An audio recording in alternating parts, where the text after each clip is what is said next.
an amazing voice, devoted to rock and roll right up till the last minute of his life. During their performance in St. Paul's, Minneapolis, Iron Maiden paid a touchy tribute to their late frontman Paul Di'Anno. And there were actually a couple of things during that speech that I didn't notice at first. So first of all, before we discuss it, let's take a look at the full speech with captions from a couple of different angles. Tonight is, I don't want to put a downer on the proceeding at all, because our friend, our band member, Paul Di'Anno, passed away, as you're probably aware.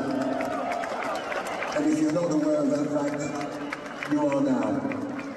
So, Paul was instrumental in the first two albums, groundbreaking with Killers and the first album, an amazing voice, devoted to rock and roll right up till the last minute of his life.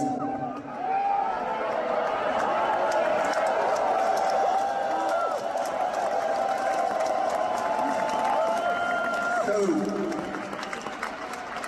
would just like to give maybe, for those of you who were born and still remember those early albums, when obviously I wasn't in the band and he was,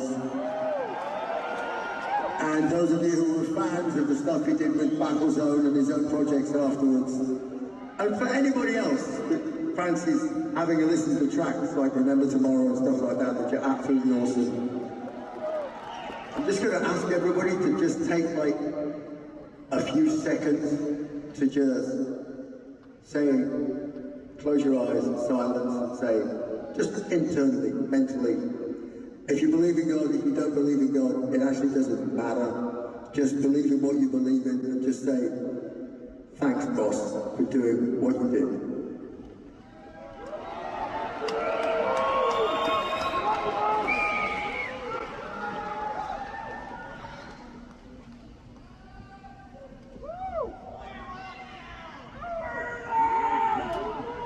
So, Paul, if you're listening, this is a little message from Minneapolis to wherever you are, upstairs or downstairs, you're having fun. Minneapolis, for Paul Di'Anno, scream for me! I can't fucking hear you and he can't fucking hear you! Scream for me, 1, 2,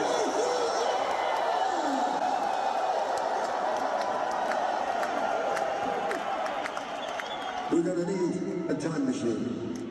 So yes, first and foremost, I'm actually really happy that the band did it. And just to answer the very popular question online, no, Iron Maiden could not simply switch Time Machine with Remember Tomorrow or any other Paul Di'Anno song. A setlist for a band like Iron Maiden, and especially for the show like the Future Past tour, cannot really be switched that easily, as it requires coordination from a lot of different people, and even the Lydon show is actually 100% pre-programmed. So no, switching a song in that setlist just a day before is virtually impossible. And even more, I actually think that the speech that Bruce has given was just enough to both celebrate Paul Di'Anno and celebrate him in a very emotional way, yet at the same time to not turn the concert into a sob fest, because I think that this would actually be the last thing Paul would want us to do. Paul Di'Anno, scream for me!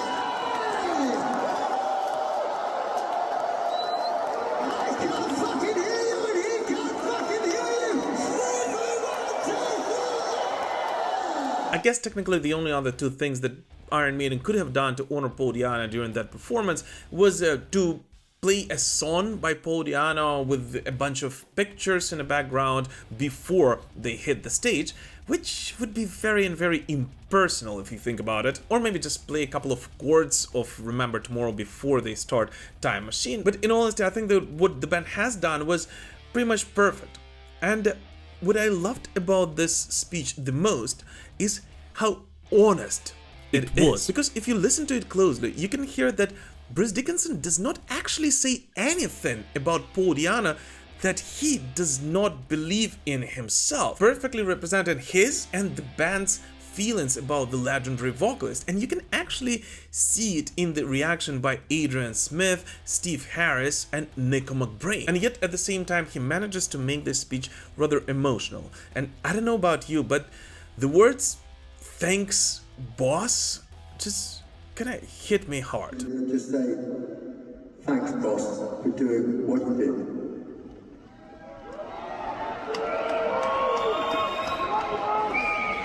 But the most touchy thing here is, of course, to watch the band's reaction to what Bruce Dickinson says. In particular that of Nico McBrain, who is looking up to the skies and throwing his hands up a couple of times during Bruce's speech. And Adrian Smith, who does exactly the same thing later on, with a very emotional smile on his face. A smile which usually comes when you remember a fun story of old.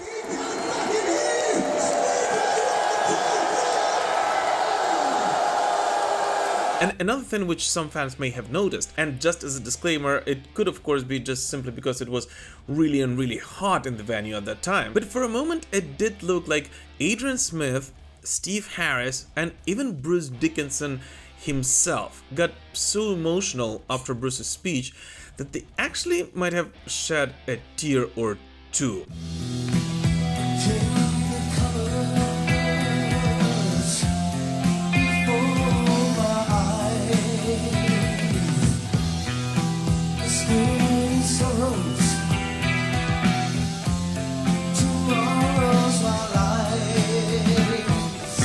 But anyways, I'll be honest with you, and I actually said that on my social media post, that I was actually a little bit worried that Iron Maiden would honor Paul Di'Anno in a very impersonal way. You know, just do a moment of silence before the show start, or dedicate the show after the band has left, you know, to Paul Di'Anno just on the screen or something like this. And I'm really happy that instead of that, we got a very personal message with the entire band up on stage. A message which did not really try to present Iron Maiden's relationship with Paul Di'Anno in a better light than it actually was. And what I think values the most is that it was actually Bruce Dickinson, one of the only two band members alongside Nico McBrain who did not actually perform together with Paul Di'Anno up on the same stage, who said those very honest words. And without any flashy words, actually did acknowledge that without Paul Di'Anno and his tremendous input on the first two Iron Maiden albums, this band would never have been able to become who they are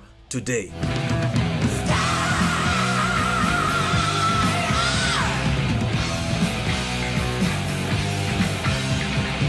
So yes, in my opinion, this was a very laconical yet very appropriate tribute to the legendary singer who helped Steve Harris and the boys to build the foundation on which they later on were able to build the incredible empire of Iron Maiden. And I don't know, what about you guys? What did you think about this tribute? Was it appropriate, or do you think the band could have done more? Please let us know in the comments. As always, thank you so much for watching this video, guys. And just FYI, one of the next videos on the channel will be about Paul's journey after his departure from Iron Maiden, so make sure to not miss it. We will prevail. Slava Ukraini!